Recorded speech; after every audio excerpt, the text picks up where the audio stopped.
tidak ada pilek, tidak terdapat nyeri otot, tidak ada nyeri retroorbital, tidak terdapat perdarahan spontan. Kemudian untuk buang air kecil dan buang air besarnya tidak ada keluhan. Kemudian untuk riwayat penyakit sekarangnya, 2 hari sebelum masuk rumah sakit, pasien demam sejak pagi pukul 3 dengan suhu tertinggi mencapai 38 derajat. Pasien periksa di puskesmas dan mendapatkan paracetamol.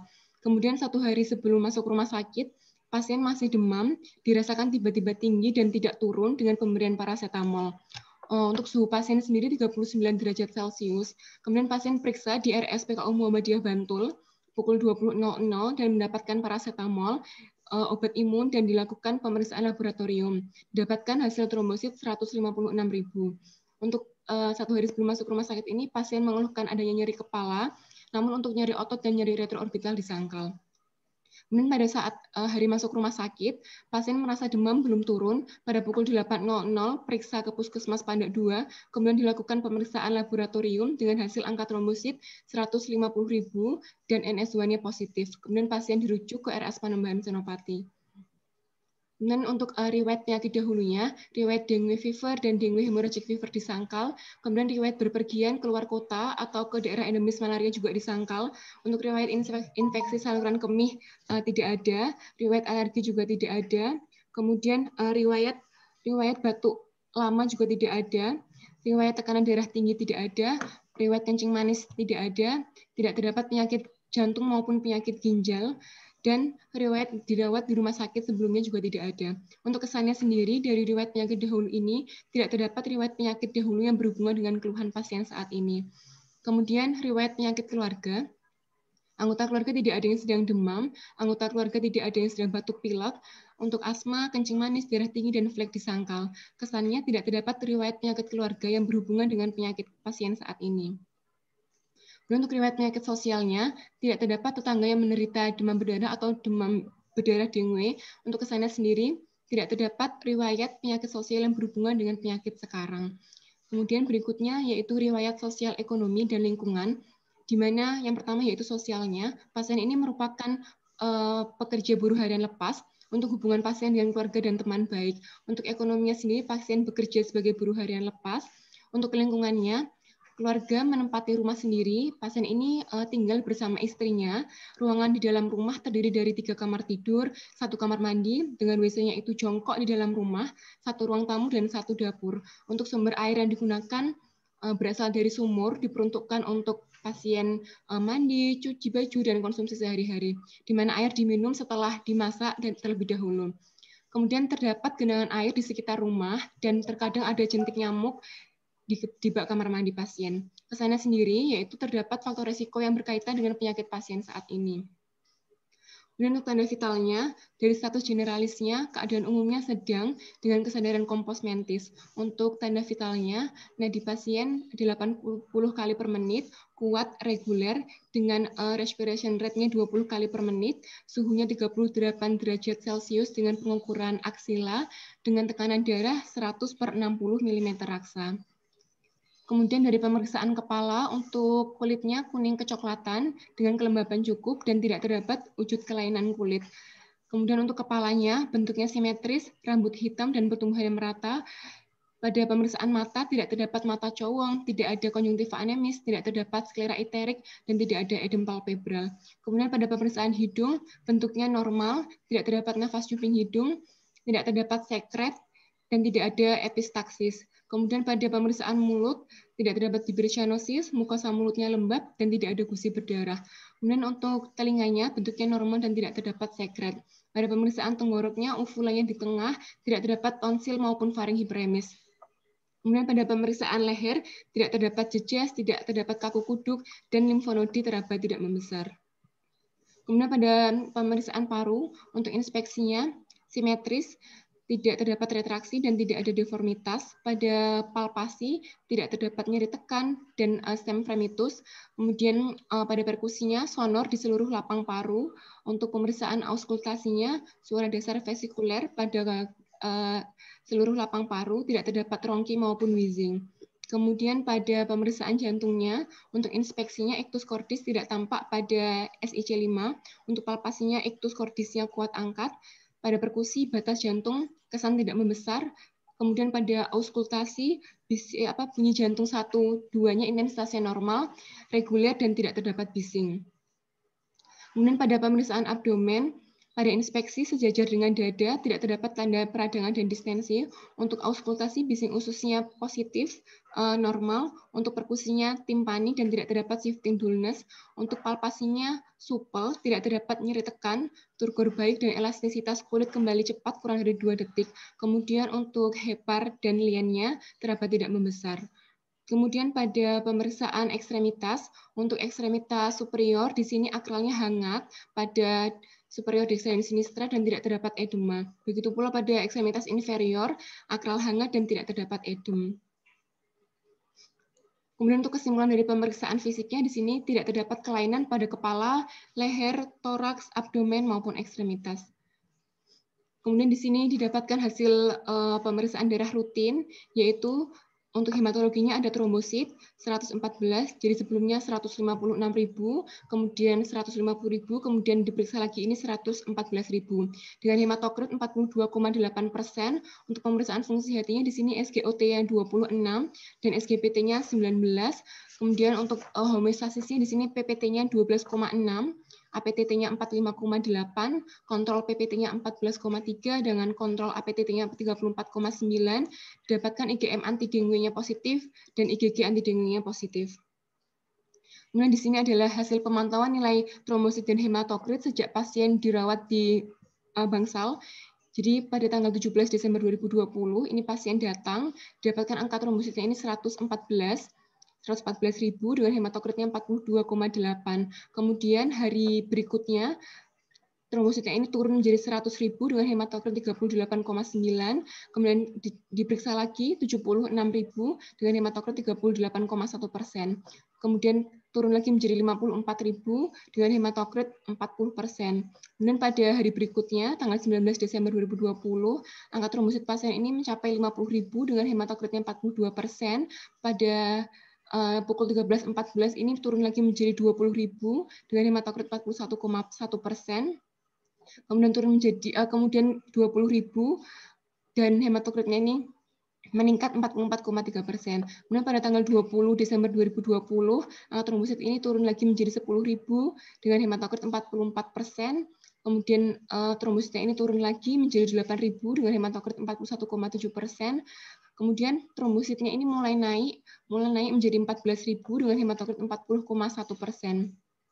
Kemudian pada tanggal 21 Desember, trombosit pasien ini mencapai 21.000 dengan hematokrit 40,2%.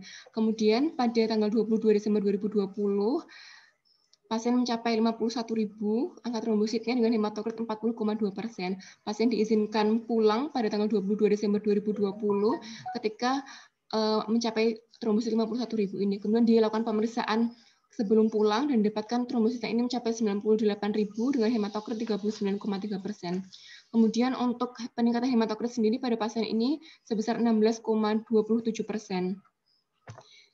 Dan didapatkan pada pasien ini, trombosit ini mulai mengalami penurunan pada saat febris hari ketiga. Kemudian untuk pemeriksaan urin lengkap pada pasien ini dalam batas normal. Kemudian untuk pemeriksaan ronsen toraks pada tanggal 70 Desember 2020, kesannya yaitu bronkitis kronis, besar cornya normal. Kemudian untuk diagnosisnya sendiri yaitu observasi febris hari ketiga dengan suspek dengue fever dan ada trombositopeni. Dengan tata laksana yang diberikan pada pasien ini adalah infus NaCl 0,9%, 30 tetes per menit. Kemudian diet tinggi kalori, tinggi protein, diberikan injeksi omeprazol 1 ampul per 12 jam, diberikan per oral Immunos tablet 1x1, diberikan per oral Sistenol 3x1 tablet, bila perlu diberikan per oral domperidon 3x1, diberikan per oral sukralfat sirup 3x1, diberikan per oral kurkuma 3x200 mg, dan dilakukan pemeriksaan angka trombosit dan hematokrit per 12 jam. Dan untuk problem definition-nya di sini yaitu bagaimana penegakan diagnosis, kemudian bagaimana penata laksanaan pada pasien. Sebelum masuk ke dalam problem definition, di sini ada patogenesisnya dulu. Jadi infeksi dengue ini, yang menyebabkan infeksi dengue ini adalah nyamuk Aedes aegypti. Jadi ada dua, Aedes aegypti dan Aedes albopicus, di mana nyamuk yang bisa menginfeksi ini nyamuk betina ya. Nyamuk betina ini membutuhkan darah untuk bisa mematangkan telurnya, di mana dia membutuhkan asupan nutrisi ini setiap hari, dan biasanya nyamuk ini menggigit di leher atau di ankle. Jadi terdapat manusia yang sudah terinfeksi virus dengue ini digigit oleh nyamuk yang belum terinfeksi, kemudian nyamuk ini menjadi nyamuk yang infected, yang terinfeksi, dan dia akan menggigit orang lain atau manusia yang lain. Nah, individual dengan dengue ini bisa mentransmisikan virus itu 4-5 hari.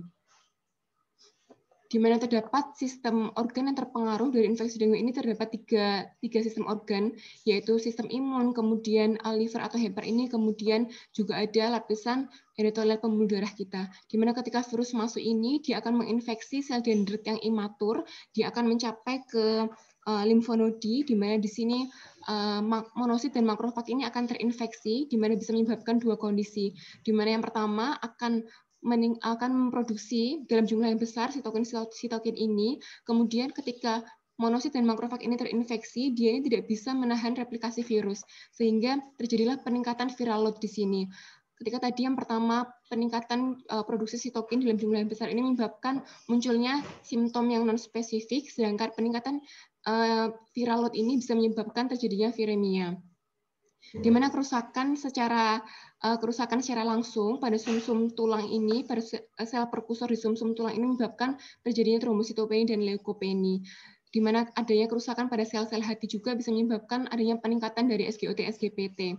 Adanya kerusakan pada pembuluh darah tadi dan juga kondisi trombositopeni ini bisa menyebabkan adanya manifestasi perdarahan minor. Dan berikutnya adalah secondary infection atau infeksi sekunder, di mana untuk imunopatologinya sendiri sebenarnya tidak diketahui secara pasti dan tepat, tetapi hampir sebagian besar pasien dengan infeksi sekunder ini mengalami gejala yang lebih berat.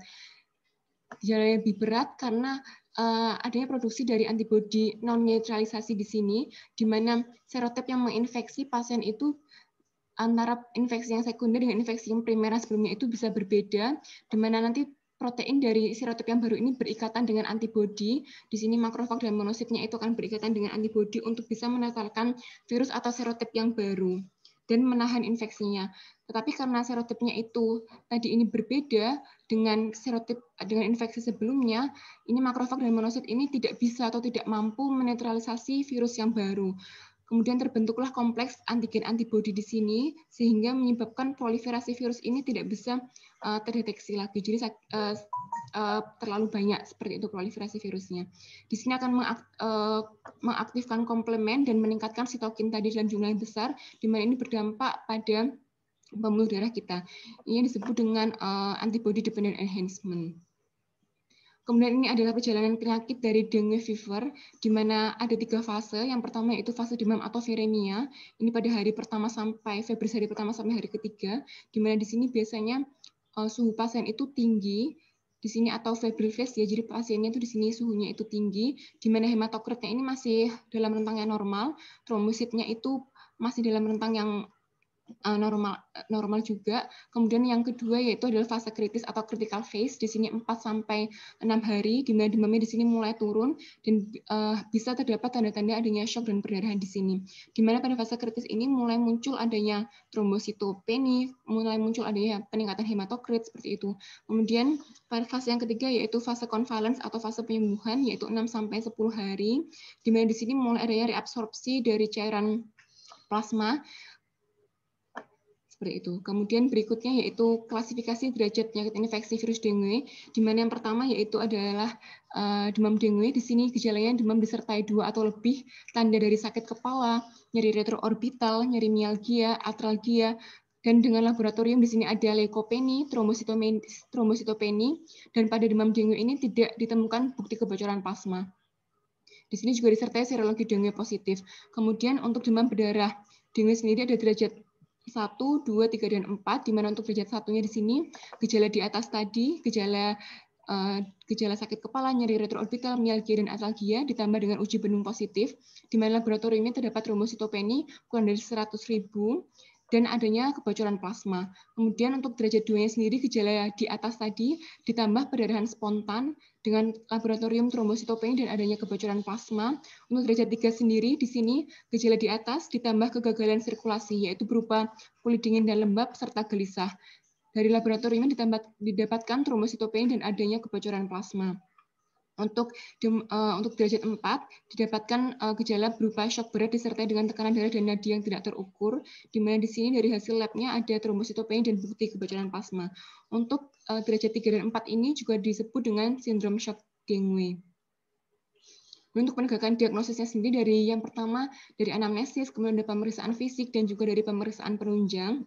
Pada anamnesis didapatkan keluhan berupa demam, timbul mendadak, kurang dari 7 hari, biasanya disertai adanya nyeri otot atau sendi, ada mual, muntah, nyeri retroorbital, perdarahan spontan, dan kita perlu menanyakan apakah ada riwayat tetangga mengalami demam berdarah di sekitar rumah. Kemudian untuk pemeriksaan fisiknya, terdapat ruam, tanda perdarahan spontan, bisa berupa uji tourniquet yang positif, peteki, epistaksis, purpura, ekimosis, perdarahan busi, dan juga hematemesis. Serta kita harus memeriksa apakah terdapat tanda kebocoran plasma seperti adanya edem palpebra, efusi pleura, ascites, dan hepatomegali, dan juga tanda-tanda shock.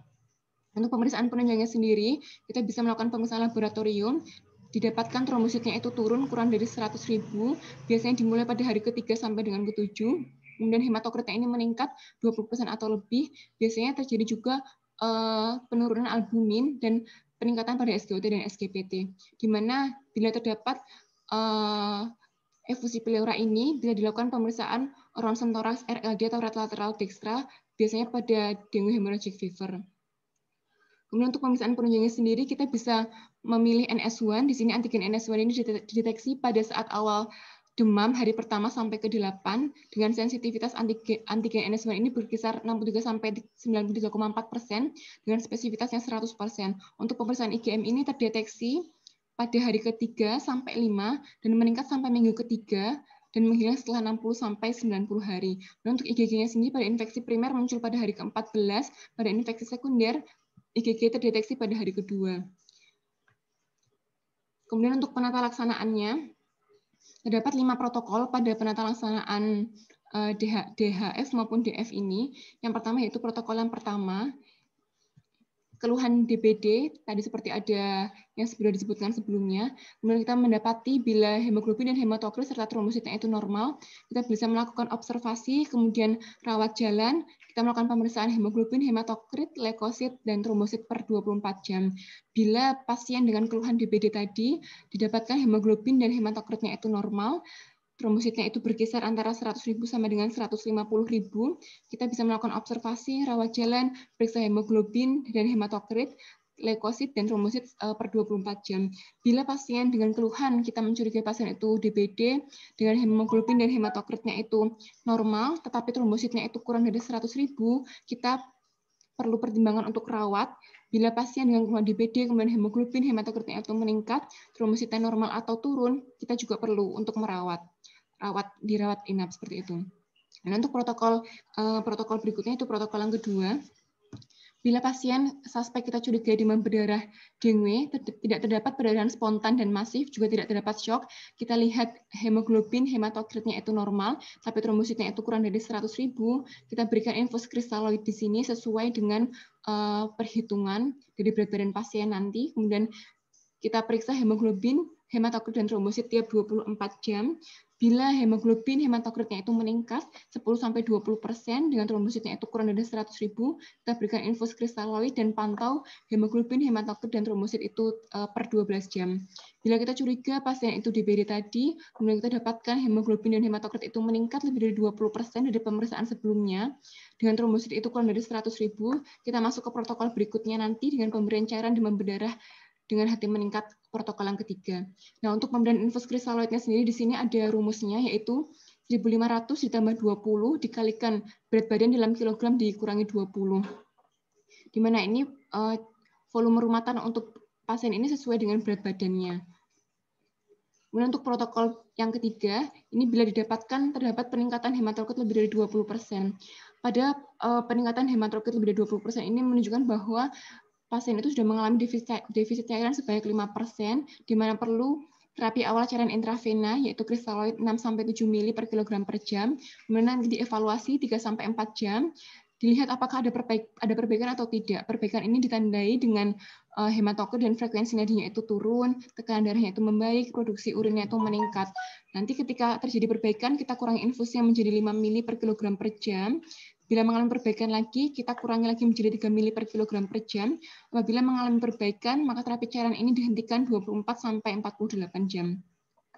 Bila pada pemberian awal tadi 6-7 mili per kilogram per jam tadi setelah dievaluasi tidak membaik, di mana hematokrit dan nadinya itu justru meningkat, tekanan darahnya itu menurun kurang dari 20 mm raksa, dan produksi urin itu menurun atau oliguri, infus kristaloid ini ditingkatkan dari 6-7 menjadi 10 mili per kilogram per jam. Bila masih belum membaik, diberikan infus kristaloid 15 mili per kilogram per jam. Bila tadi sudah mengalami perbaikan, maka diturunkan dan mengikuti protokol yang ada di samping sini. Kemudian bila sudah didapatkan infus kristaloid 15 mili per kilogram per jam, tapi kondisinya itu masih memburuk dengan adanya tanda-tanda shock, maka masuk ke dalam protokol dengan shock. Protokol berikutnya yaitu protokol yang keempat. Nah, pada kondisi protokol yang kelima untuk yang shock. Kemudian untuk protokol yang keempat ini, bila pasien kita curigai ini pasien demam berdarah dengue, terdapat perdarahan spontan dan masif seperti epistaksis yang tidak terkendali, kemudian hematemesis melena, terdapat perdarahan otak, tapi pada kasus ini tidak ada tanda shock, kita periksa hemoglobin, hematokrit, trombosit, leukosit, dan pemeriksaan hemostasis untuk serta golongan darah dan uji cocok serasi untuk mengetahui apakah ada koagulasi intravaskular diseminata. Bila memang ada, kita curiga ke arah KID, kita bisa melakukan transfusi komponen darah. Di sini ada PRC, ada frozen plasma, ada trombosit, bisa dilakukan heparinisasi 5.000 sampai 10.000 per 24 jam drip, dilakukan pemantauan hemoglobin, hematokrit, dan trombosit tiap 4 sampai 6 jam, dan dilakukan ulang pemeriksaan hemostasis 24 jam kemudian. Kemudian bila tidak terdapat gejala atau klinis KID, kita bisa melakukan transfusi komponen darah. Ini ada PRC, FFP, trombosit, tidak perlu dilakukan heparinisasi, tetap dilakukan pemantauan hemoglobin, hematokrit, trombosit tiap 4-6 jam, dan dilakukan pemeriksaan ulang hemostasis 24 jam kemudian. Berikutnya yaitu protokol yang terakhir, bila terdapat sindrom penyehatan dengue pada pasien, di mana tadi ada shock, kita bisa berikan kristaloid dengan diguyur 10-20 mili per kilogram berat badan dalam 20-30 menit. Kita juga memberikan oksigen 2-4 liter per menit. Dan bila memungkinkan, kita bisa lakukan pemeriksaan AGD, hemoglobin, hematokrit, elektrolit, urium kreatin, dan juga golongan darah. Bila terdapat perbaikan pada pasien, ini ditandai bila ini sudah teratasi, ditandai dengan tekanan darah sistoliknya itu 100 mm raksa, kemudian tekanan nadinya itu lebih dari 20 mm raksa, kemudian frekuensi nadinya itu kurang dari 100 kali, tidak terdapat takikardi, kemudian akralnya itu teraba hangat, kita bisa turunkan kristaloid ini menjadi 7 mili per kilogram berat badan per jam. Bila sudah mengalami perbaikan lagi, kita bisa turunkan lagi ke 5 mili per kilogram berat badan per jam. Bila tidak mengalami perbaikan, di mana tanda vital atau hematokritnya itu menurun, kembali ke awal lagi. Bila sudah diberikan 5 mili, kemudian mengalami perbaikan, kita bisa turunkan ke 3 mili per kilogram berat badan per jam. Kemudian ketika sudah 24-48 jam setelah shock ini berhasil teratasi, tanda vital dan hematokritnya itu stabil, di mana diuresisnya itu cukup, tidak terdapat oliguri, maka pemberian infus ini harus di-stop. Bila sejak awal tadi tidak terdapat perbaikan setelah diguyur 10-20 mili ini, pasien kok juga tidak membaik, tetap shock, kita bisa kristaloidnya ini dinaikkan 20-30 mili per kilogram berat badan. Bila masih tetap shock lagi, kita periksa hematokritnya pada saat itu, apakah meningkat atau menurun. Bila hematokritnya ini meningkat dari kadar normal, kita bisa berikan koloid 10-20 mili per kilogram berat badan dengan tetes cepat 10-15 menit. Bila hematokritnya itu turun, kita bisa berikan transfusi darah segar 10 mili per kilogram berat badan, dapat diulang sesuai kebutuhan. Bila tadi dengan pemberian koloid itu mengalami perbaikan, kita bisa stop infus tadi. Bila tetap shock, kita bisa berikan koloid hingga dosis maksimal, yaitu 30 mili per kilogram berat badan. Bila pasien masih tetap shock lagi, kita bisa pasang PVC, yaitu peripheral vascular catheter, di mana di sini bila masih tetap shock lagi, kita perlu melakukan koreksi pada gangguan asam basa, elektrolit, hipoglikemi, anemia, dan kita juga periksa apakah ada kita curigai koagulasi intravaskular diseminata dan juga infeksi sekunder. Bila tekanan vena sentral penderita sudah sesuai dengan target, tapi renjatan itu tetap belum teratasi, maka bisa diberikan obat-obat inotropik. Baik, sekian presentasi dari saya. Kurang lebihnya mohon maaf. Terima kasih. Wassalamualaikum warahmatullahi wabarakatuh. Baik, langsung saja. Untuk teman-teman yang mau bertanya, bisa langsung bertanya kepada Galuh. Assalamualaikum Fida. Iya, sama ya.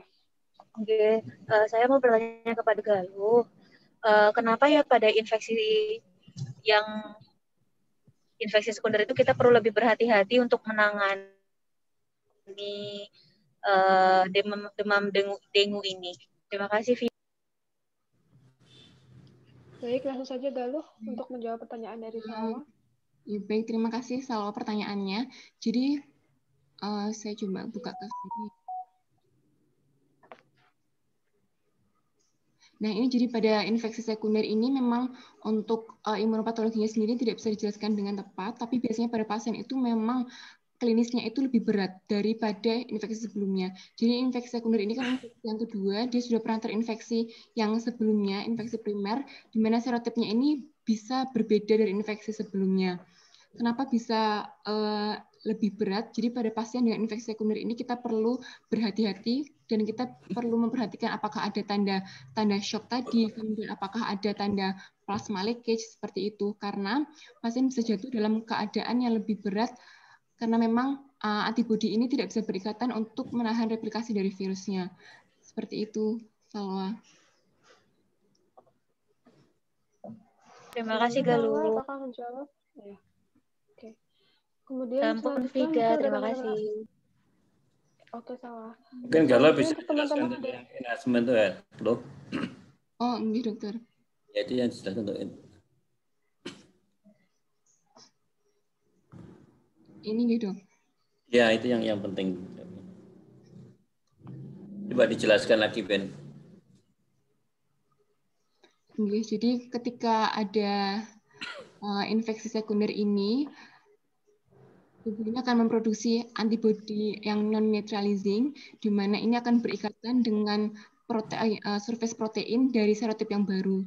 Jadi serotip dengue itu kan ada 4, di mana ini infeksi yang pertama tadi bisa berbeda dengan infeksi yang kedua. Ketika terinfeksi serotip yang baru ini, ketika ada infeksi yang baru, makrofags ini dan monosit ini akan berikatan dengan antibodi. Nah, makrofag dan monosit ini tetapi tidak mampu menetralisasi virus dengue yang baru, serotip yang baru. Karena serotip yang baru ini berbeda dengan infeksi sebelumnya, jadi tidak bisa menahan replikasi virus. Terbentuklah tadi kompleks antigen antibodi tadi, di mana ketika terbentuk ini terjadi unchecked viral proliferation, di mana proliferasi virus ini tidak bisa ditahan lagi, jadi tidak bisa terdeteksi, jadi nggak bisa diketahui. Dan ketika proliferasi virus ini terus berlangsung, menyebabkan aktivasi dari komplement dan produksi sitokin yang sangat banyak dalam jumlah yang besar. Ketika sitokin ini diproduksi dalam jumlah yang besar, bisa berefek pada vaskuler atau pembuluh darah. Ini yang disebut dengan antibody dependent enhancement. Seperti itu tadi, Salwa. Iya, jadi ini mungkin disebutkan yang membuat DB ini tidak bisa divaksinasi kan. Karena ada antibody dependent enhancement yang bikin divaksinasi justru malah membahayakan nanti kalau terjadi. Itu kan di DB kan nggak ada vaksinasi DB ya. Ya ini karena ini deh, karena apa? Antibody dependent enhancement ya. Yang kemarin disinyalir di COVID kan ada ini yang ditakutkan, ternyata kan tidak ada. Ya itu mungkin biar lebih jelas. Itu ya. Iya, dokter. Baik, selanjutnya untuk teman-teman yang masih ingin bertanya, bisa langsung bertanya. Assalamualaikum Galuh. Waalaikumsalam. Galuh izin bertanya. Jadi kan tadi dijelaskan pada protokol 5 itu setelah 24 sampai 48 jam shock teratasi kan cairan infusnya harus dihentikan ya, Luh. Nah, itu kenapa ya harus dihentikan? Apakah ada komplikasi tertentu yang akan terjadi kalau misalnya tidak dihentikan? Terima kasih, Luh. Ya, makasih Sally pertanyaannya. Izin menjawab ya. Jadi ini pada protokol 5, protokol sindrom renjatan dengue ya. Jadi setelah mengalami perbaikan tadi, yang ini 24 sampai 48 jam setelah shock itu teratasi, ditandai dengan tadi ya, tanda tekanan darah sistoliknya itu kurang dari 100 mm raksa, tekanan nadinya itu sudah meningkat, kemudian tidak terdapat takikardi, kemudian akralnya yang tadinya itu dingin sudah hangat seperti itu, dan tidak terdapat oliguria, jadi sudah diuresisnya sudah cukup. Ini infusnya ini harus di stop karena jika reabsorpsi cairan plasma itu yang mengalami ekstravasasi tadi itu sudah terjadi, ya jadi kan ditandai dengan hematokritnya ini sudah turun, itu jadi ditandai dengan hematokritnya sudah turun, cairan infus itu harus dihentikan karena bisa terjadi overload. Ketika overload cairan ini bisa berdampak ada edem paru, kemudian ada gagal jantung, kemudian juga bisa ada hepatomegali seperti itu. Jadi infus ini harus dihentikan pemberiannya ketika memang sudah didapatkan shock ini teratasi. Seperti itu, Sally. Ya, Galuh. Terima kasih. Baik, untuk teman-teman masih ada yang bertanya lagi?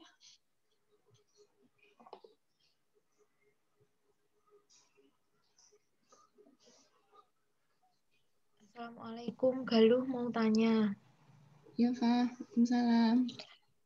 Mau tanya, kalau transfusi itu pada pasien itu kapan ya dibutuhkannya? Indikasinya apa kalau pasien butuh transfusi itu? Kalau pada pasien DB? Terima kasih Afifah pertanyaannya. Langsung coba menjawab ya.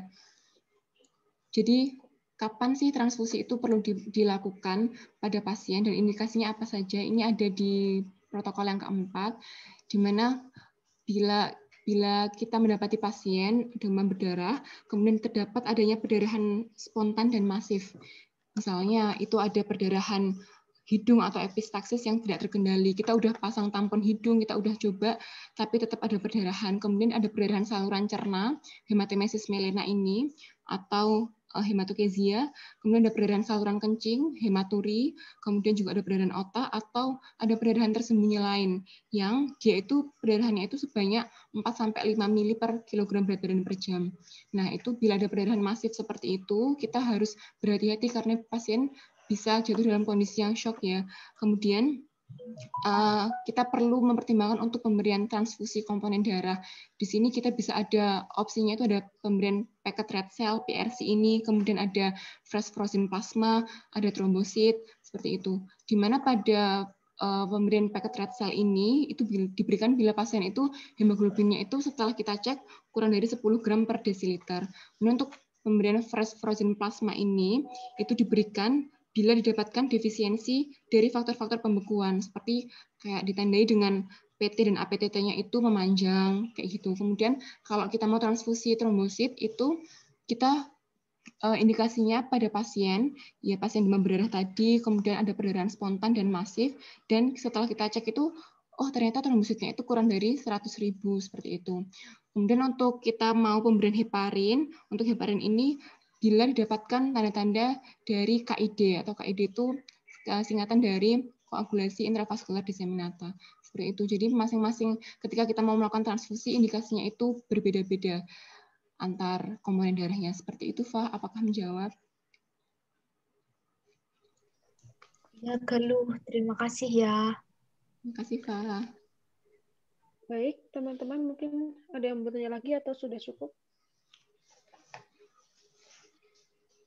Masih ada yang bertanya lagi? Langsung saja ke Galuh.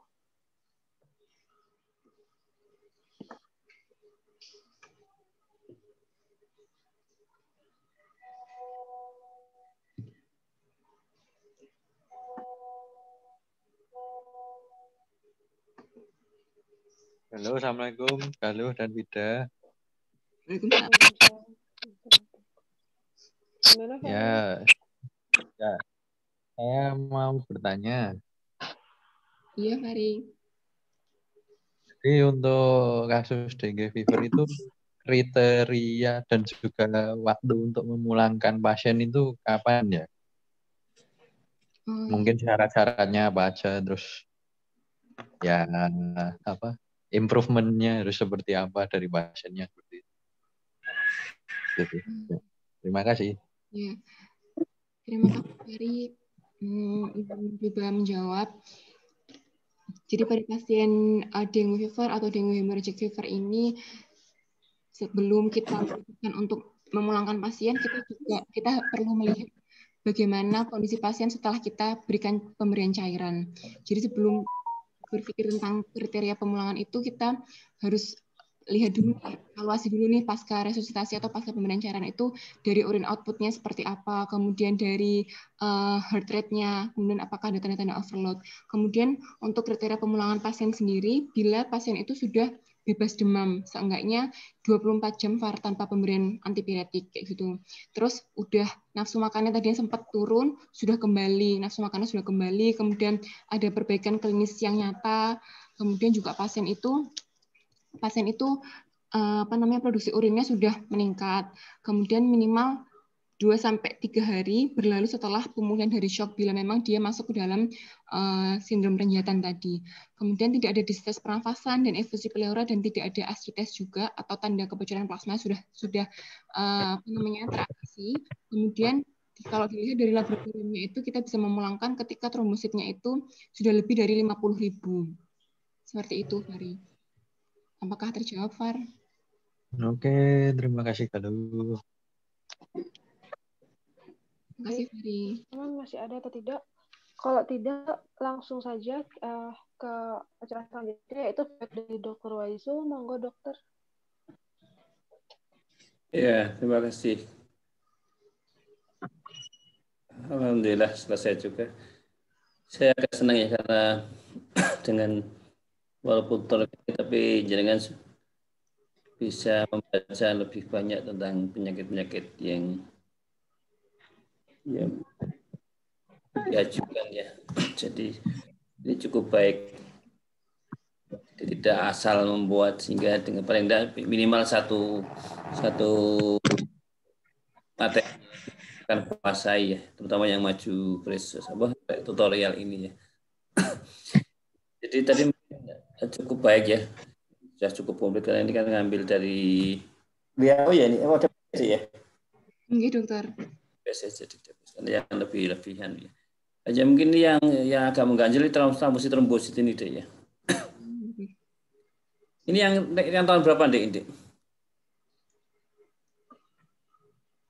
Halo? Iya dokter. Ini yang tahun berapa ini?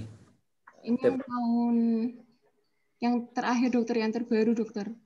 Iya. Ini trombosit itu sekarang ini sangat-sangat dihindari ya. Jadi kalau memang sangat diperlukan sekali. Karena trombosit ini kan sekarang justru malah jadi bumerang karena trombosit pertama mungkin masih bisa naikkan trombosit, tapi trombosit kedua itu ada tadi autoantibody yang membuat malah justru trombositnya akan turun karena ada reaksi antibody lagi. Sehingga trombosit ini sangat-sangat dijauhkan ya. Yang masih berjalan mungkin PPRC jadi IC ya. AED itu di IC ya. Iya dokter. Kemudian FFV juga masih ada tempat di situ ya. Itu yang saya juga pernah dapat pasien tapi ini mungkin perdarahan masif ya dengan perdarahan lambung kemudian tapi memang belum ada KID. Saya ngobrol bersama teman di infeksi ternyata emang nggak ada tempat untuk trombosit itu jadi ya secara klinis kita harus periksa betul. Di sini mungkin saya tambah sedikit ya, mungkin di sini belum ada protokolnya jadi saya periksa CTBT clotting time, bleeding time kalau pada pasien-pasien yang sudah ada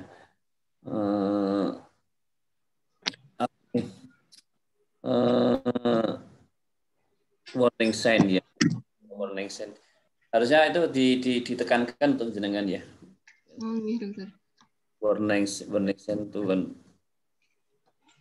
kunci untuk jenengan memasukkan pasien atau enggak ya. nanti ya kalau ada di UGD, kalau nggak nanti di puskesmas ya. Itu dari kapan? Karena sangat penting untuk mengetahui kegawatan pada pasien-pasien TB. Dan beberapa pasien itu unpredictable, kadang tidak sesuai dengan kaidah yang seperti ini, yang normal dia. Kalau kaidah normal itu kan orang panas 4 hari, 5 hari, nanti terus turun, ya, naik lagi, terus mulai turun. Ya. Itu kaidah-kaidah yang normal. Cuman kan gejala-gejala itu kan kadang ada beberapa yang kaidah tidak normal sehingga mendadak bisa muncul terjadi shock ya. Jadi benar ada kasus yang dan ini bisa meninggal ya, pasien di anak ya, jadi waktu itu bukan di rumah sakit sini.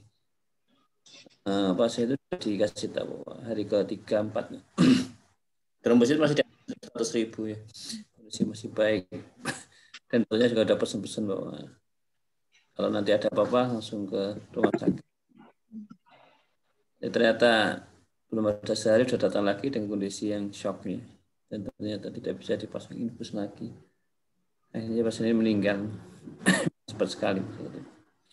Nah itu yang harus diwaspadai betul. Jadi kalau saya lebih hati-hati karena kalau memang keluarganya cemas kemudian dan dia educated banget ya, mendingan dirawat. Apalagi kalau yang pasien yang tidak bisa di pasien keluarga yang tidak ya care. Ya kalau normal sih tidak ada masalah. Karena saya juga pernah merawat pasien-pasien yang tapi dia nggak mau mondok ya. Ya alhamdulillah baik-baik saja. Cuman ya memang kondisi fisik itu yang lebih penting. Angka trombosit tidak menjamin kondisi pasien itu jelek dan enggak ya. Kadang ada pasien dengan kondisi trombosit 10.000 tapi kondisinya bagus juga. Tidak apa-apa ya. Tapi ada pasien yang trombosit masih 50.000 tapi dia sudah terjadi di ICU. Jadi kembali lagi klinis ya dia.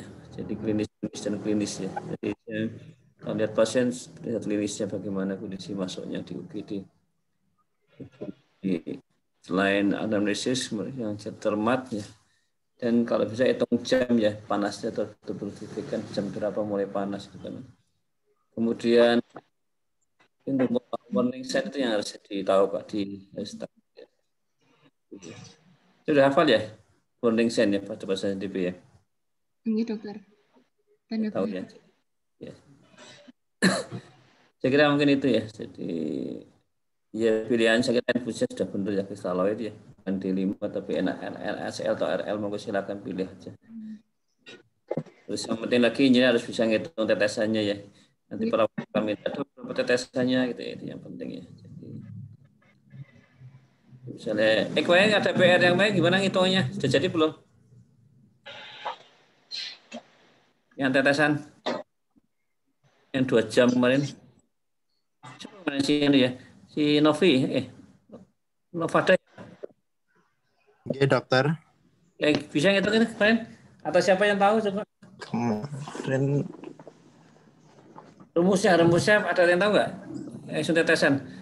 Seperti misalnya ini coba ini tetesnya berapa tadi? 30 tetes dokter. Hah? 30 tetes. Indah maksudku di flowchart pelaksanaan coba. Flowchart 1 yang gitu. Ya misalnya ini. Pada pasien ini beratnya 48 kilo dok. Butuhnya 2.200 ml ya per hari ya dia. Iya dokter. Atau jadi 1.900 kali ditambah 20 ya. Iya dokter. Berarti ada 20 bukan tambah dulu berarti dikalikan dulu toh.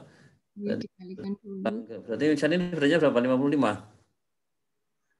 55 kurangin 20 berarti jadi berapa? 35 ya. 35 kali 20 ya, betul lah? 70. Iya dokter. Baru tambah 1.500 ya. 35 kali 20 kan 700 ya. Nah ini kalau ada 2002 cc gini per 24 jam berapa tetesannya ini? Jadi perawat kadang tidak minta. Anu presiden tetesan berapa dok? Bisa ngitung nggak nih? Coba dihitung. Coba ngorek semua. Coba duluan jawab coba.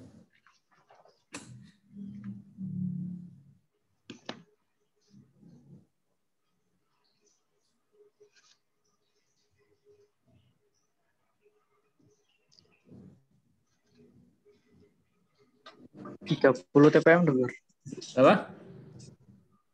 30 gitu. 30 dokter. 30 ya. Pipi cara yang Iya, ngomong siapa? Pipi coba. Betul itu. 2200 dikalikan kalian faktor tetes nih dok. 20 gitu. Berapa? Berapa? 20 dok faktor tetesnya. Jadinya 44.000 4400 dok. 4.400 dibagi 24 jam kali 60 gitu. Ketemunya 30 dokter. Ya. 30,5. Jadi tahu ya, jadi itu rumusnya dihafal betul karena penting ya. Kalau yang kemarin yang 2 liter dalam 2 jam itu berapa? Tetesannya? 333.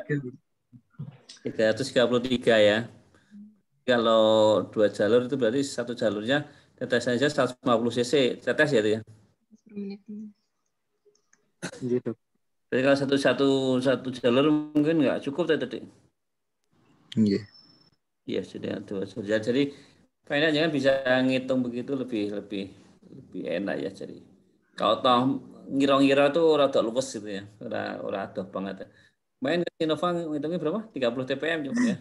Iya. Lupa dokter kalau dibagi 2 harusnya kedua dalam 2 jam. Iya. Saya memang yang penting jangan tahu aja kalau itu yang. Iya dokter. Ya. Saya kira itu mungkin sudah komplit ini kalau. Ada yang mau tanya dengan saya? Monggo silakan. Mau tanya dokter. Ya, monggo. Yang kemarin yang 2 jalur itu aplikasinya itu 2 jalur tuh dua venan atau apa gitu? 2 vena mas, jangan jangan pakai anu, iya.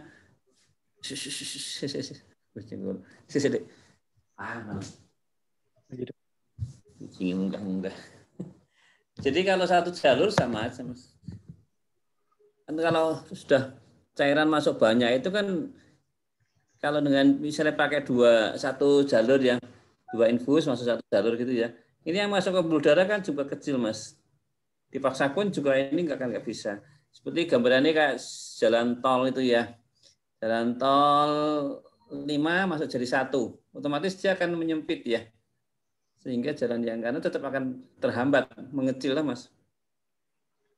Sehingga kalau kalian butuh cairan yang cepat, ya nggak mencukupi. Saya kira tetap 2 jalur itu ya 2 infus enak, 2 vena. Bukan dipasang apa? 3W ya. 3W kan 1 infus, 1 cairan, satu jarum tapi 2 infus ya. Itu Mas Sena ya. Terima kasih dok. Ya. Ada lagi monggo yang mau bertanya?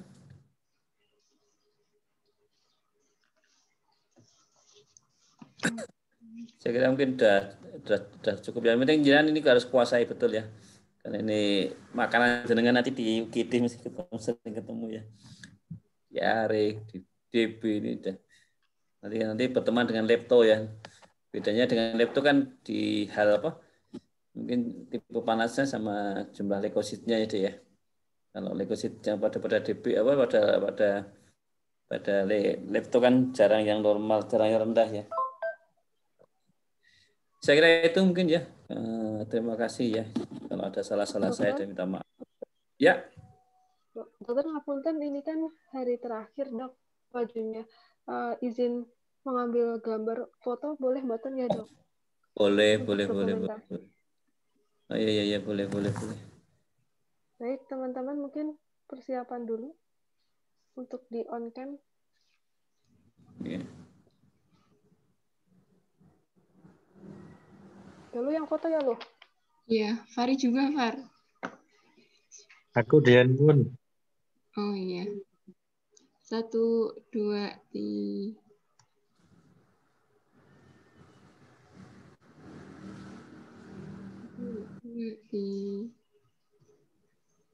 Sampun.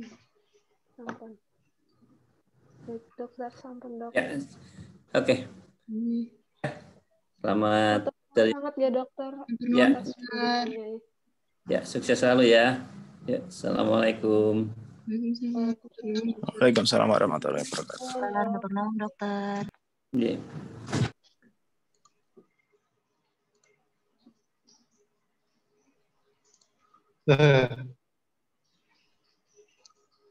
Wes live lur.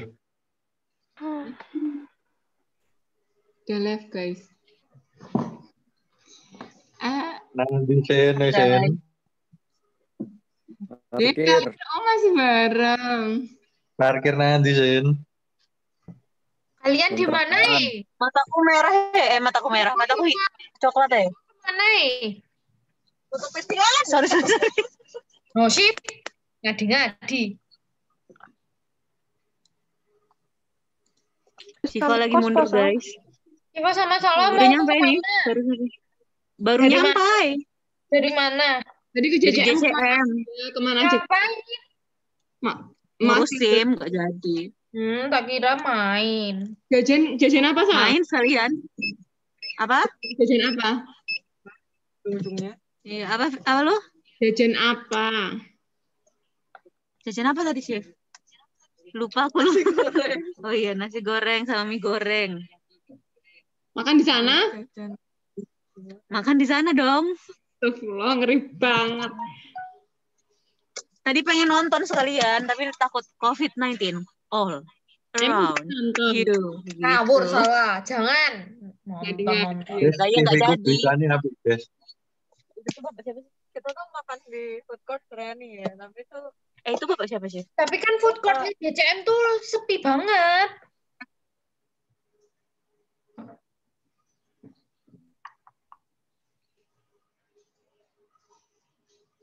Oh. Lihat fotonya lah. 2 liter dalam 2 jam. Kalau kamu nggak turun, aku nggak bisa turun. Terus pakai dokter Baisul tuh, Pak. Kita di sini. Kita sebelahan terus. Cemas. Dokter Waizu cemas. Cemas apa? Cemas. Nggak Kucingnya. Taruh sama Syifa kemana he? Semas kucingnya ngerangge medot. Maaf ya guys, aku stop ini dulu deh.